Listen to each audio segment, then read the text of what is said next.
ಕ್ರೋಧಿ ಸಂವತ್ಸರದ ಆಷಾಢ ಮಾಸದ ಶುಕ್ಲ ಪಕ್ಷದ ಏಕಾದಶಿ ನಾಡಿದ್ದು ಜುಲೈ 17ನೇ ತಾರೀಕು ಬುಧವಾರದಂದು ಬರ್ತಾ ಇದೆ.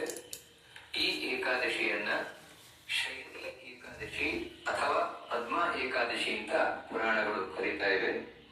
ಇಂತಹ ಶಯನಿ ಏಕಾದಶಿ ನಾಡಿದ್ದು 17ನೇ ತಾರೀಕು ಬುಧವಾರದಂದು ಬರ್ತಾ ಇದೆ.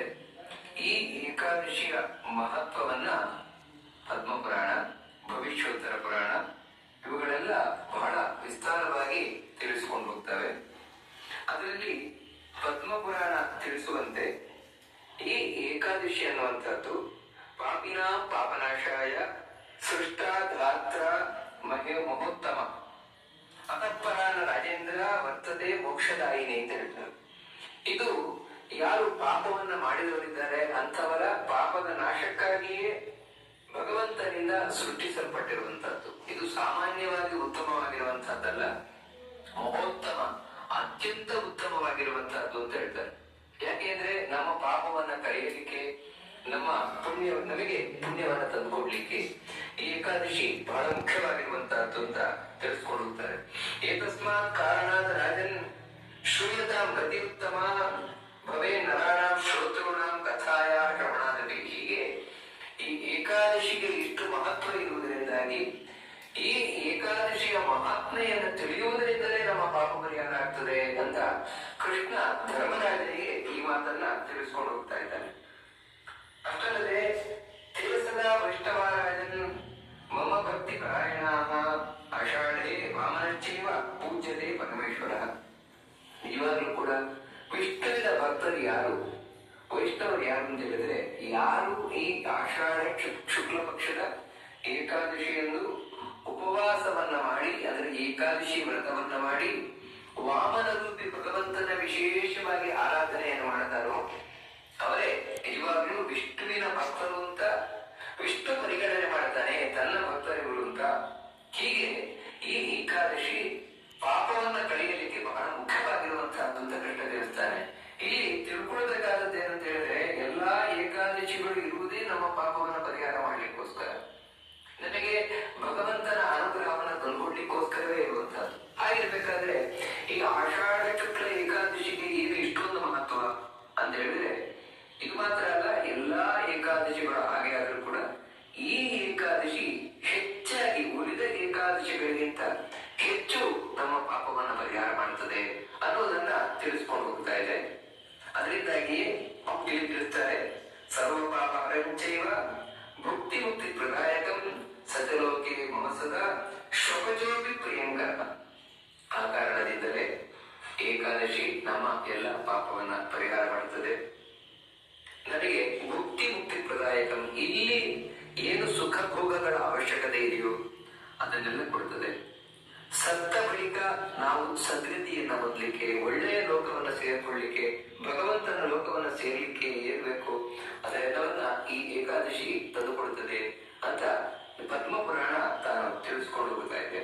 ಅದರಿಂದಾಗಿ ಯಾರು ಈ ಏಕಾದಶಿ ವ್ರತವನ್ನ ಮಾಡ್ತಾರೆ ಅವನು ಬ್ರಾಹ್ಮಣ ಆಗ್ಬೇಕು ಅಂತಿಲ್ಲ, ಪುರುಷನೇ ಆಗ್ಬೇಕು ಅಂತಿಲ್ಲ, ಸ್ತ್ರೀಯರೇ ಆಗಿರ್ಬೋದು, ಅಥವಾ ಒಬ್ಬ ಮಲಯ ಶೂದ್ರನೇ ಆಗಿರ್ಬೋದು, ಮಲಯನೇ ಆಗಿರ್ಬೋದು, ಯಾರೇ ಆಗಿರ್ಬೋದು, ಈ ಏಕಾದಶಿಯನ್ನ ಭಕ್ತಿ ಶ್ರದ್ಧೆಯಿಂದ ಆಚರಣೆಯನ್ನು ಮಾಡಿದ್ರೆ, ಅಂದ್ರೆ ಶಾಸ್ತ್ರದಲ್ಲಿ ಹೇಳಿದ್ದಾರೆ ಯಾವ ರೀತಿ ಅದೇ ರೀತಿ ಆಚರಣೆಯನ್ನು ಮಾಡಬೇಕಾದದ್ದು. ಹೊರತು ನಾವು ಏಕಾದಶಿ ಆಚರಣೆ ಮಾಡ್ತೇವೆ ಅಂತ ಸಾಯಂಕಾಲದ ತನಕ ಉಪವಾಸವನ್ನ ಮಾಡಿ ಸಾಯಂಕಾಲದ ಮೇಲೆ ನಾವು ಒಬ್ಬಟ್ಟು ಪಾಯಸ ಎಲ್ಲ ಮಾಡ್ಕೊಂಡು ಊಟ ಮಾಡ್ತೇವೆ ಅಂತ ಹೇಳಿದ್ರೆ ಅದನ್ನ ದೇವರು ಒಪ್ಪುದಿಲ್ಲ.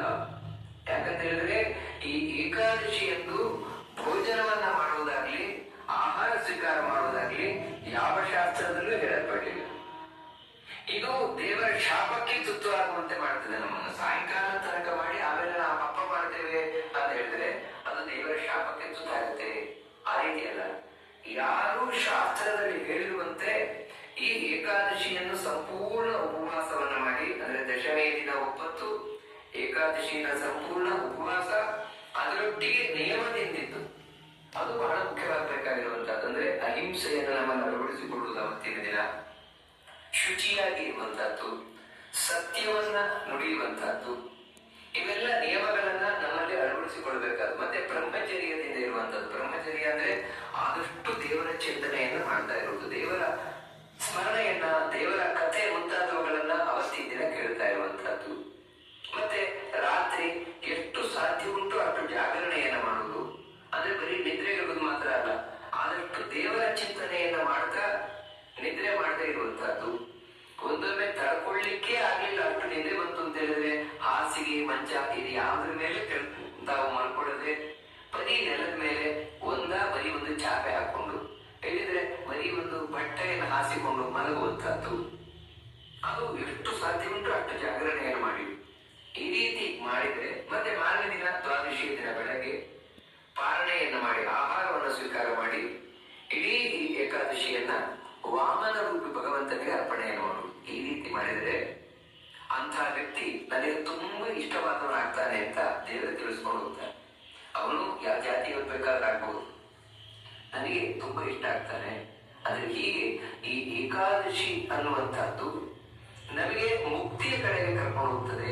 ಆದ್ರೆ ನಾವು ತಿಳ್ಕೊಳ್ಬೇಕಾದದ್ದು ಏನಂದ್ರೆ, ಬರೀ ಒಂದು ಏಕಾದಶಿ ಮಾಡುವುದರಿಂದಾಗಿ, ಆಷಾಢ ಶುದ್ಧ ಏಕಾದಶಿ ಮಾಡುವುದರಿಂದಾಗಿ ನಾನು ದಿಢೀರಿಂದ ಮೋಕ್ಷಕ್ಕೆ ಹೋಗ್ಬಿಡ್ತೇನೆ, ದೇವರ ಬಳಿಗೆ ಹೋಗ್ಬಿಡ್ತೇನೆ ಅನ್ನೋದು ಅರ್ಥ ಅಲ್ಲ. ಯಾಕಂತ ಹೇಳಿದ್ರೆ ಭಗವಂತನ ಬಳಿ ನಾವು ಹೋಗಬೇಕು ಅಂತ ಹೇಳಿದ್ರೆ ಭಕ್ತಿ ಅನ್ನೋದು ಬಹಳ ಮುಖ್ಯವಾಗಬೇಕಾಗಿರುತ್ತದೆ. ಯಾಕಂದ್ರೆ ಭಕ್ತಿಯಿಂದಲೇ ಮುಕ್ತಿ, ಭಗವಂತನ ಅನುಗ್ರಹವನ್ನು ಪಡೆಯಲಿಕ್ಕೆ ಸಾಧ್ಯ, ಭಗವಂತನ ಬಳಿ ಹೋಗ್ಲಿಕ್ಕೆ ಸಾಧ್ಯ. ಆದ್ರೆ ಆ ಭಕ್ತಿಯನ್ನ ಮಾಡ್ಲಿಕ್ಕೆ ಅಡ್ಡಿಯಾಗಿರುವಂತವು ಕೆಲವಿದೆ. ಏನಂದ್ರೆ ಅದೇ ನಮ್ಮ ಪಾಪ.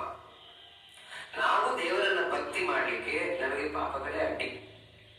ಇವರ ಭಕ್ತಿ ಮಾಡುವುದು ಅಂತ ಹೇಳಿದ್ರೇನು, ದೇವರ ಮಹಾತ್ಮೆಯನ್ನು ತಿಳಿದುಕೊಂಡು ದೇವರಲ್ಲಿ ನಾವು ಮಾಡುವಂತಹ ಎಡಬಿಡದ ಒಂದು ನಂಟು ಸ್ನೇಹ, ಅದು ಭಕ್ತಿಯಿಂದ ಕರೆಯಲ್ಪಡುತ್ತದೆ. ಅದಕ್ಕೆ ನಮ್ಮ ಪಾಪ ಅಡ್ಡಿಯಾಗಿರುತ್ತದೆ. ಆ ಪಾಪವನ್ನೆಲ್ಲ ಪರಿಹಾರ ಮಾಡುತ್ತದೆ ಈ ಏಕಾದಶಿ. ಹೇಗೆ ಅಂತ ಹೇಳಿದ್ರೆ, ನಮ್ಮ ಮನಸ್ಸನ್ನ, ಬುದ್ಧಿಯನ್ನ, ಇಂದ್ರಿಯಗಳನ್ನ ಶುದ್ಧ ಮಾಡುವ ಮೂಲಕ. ಅಂದ್ರೆ ಶುದ್ಧ ಮಾಡುವುದು ಅಂತ ಹೇಳಿದ್ರೆ ಏನರ್ಥ ಅಂದ್ರೆ, ಮನಸ್ಸಿನಲ್ಲಿ ಬೇಡಾದ ಯೋಚನೆಗಳು ಕೂತಿರ್ತದೆ, ಕೆಟ್ಟ ಯೋಚನೆಗಳು ಬರ್ತಾ ಇರ್ತದೆ, ನೆಗೆಟಿವ್ ಥಾಟ್ಸ್. ಅದನ್ನ ಪರಿಹಾರ ಮಾಡುತ್ತದೆ ಈ ಏಕಾದಶಿಯನ್ನ ನಾವು ಶ್ರದ್ಧಾ ಭಕ್ತಿಯಿಂದ ಆಚರಣೆ ಮಾಡುವುದರಿಂದಾಗಿ. ಅಥವಾ ಮನಸ್ಸಿನಲ್ಲಿ ಉಂಟಾಗುವಂತಹ ಡಿಪ್ರೆಷನ್, ಟೆನ್ಷನ್, ಉದ್ವಿಗ್ನತೆ, ಖಿನ್ನತೆ ಇವುಗಳನ್ನು ಪರಿಹಾರ ಮಾಡುತ್ತದೆ. ಮನಸ್ಸು ನಿರಾಳವಾಗ್ತದೆ. ಇದು ನಾವು ಏಕಾದಶಿಯನ್ನ ಮಾಡುವುದರಿಂದ ಆಗುವಂತಹ ಒಂದು ಉಪಯೋಗ. ಇನ್ನೊಂದೇ ಅಂತ ಹೇಳಿದ್ರೆ ಬುದ್ಧಿ ಬೇಡಾದ ವಿಚಾರಗಳನ್ನ ನೆನಪಿಟ್ಕೊಂಡಿರ್ತದೆ, ಬೇಕಾಗಿರುವುದಲ್ಲ. ಆದ್ರೆ ಏಕಾದಶಿಯನ್ನು ಮಾಡುವುದರಿಂದಾಗಿ ಬುದ್ಧಿ ಯಾವುದು ನಮಗೆ ಅವಶ್ಯಕವಾಗಿದೆಯೋ ಉದ್ಧಾರ ಆಗ್ಲಿಕ್ಕೆ, ನಮ್ಮ ಉದ್ಧಾರಕ್ಕೆ ಅಂತದ್ದನ್ನ ಮಾತ್ರ ಒಳ್ಳೊಳ್ಳೆ ವಿಷಯಗಳನ್ನ ನೆನಪಿಟ್ಕೊಳ್ತದೆ.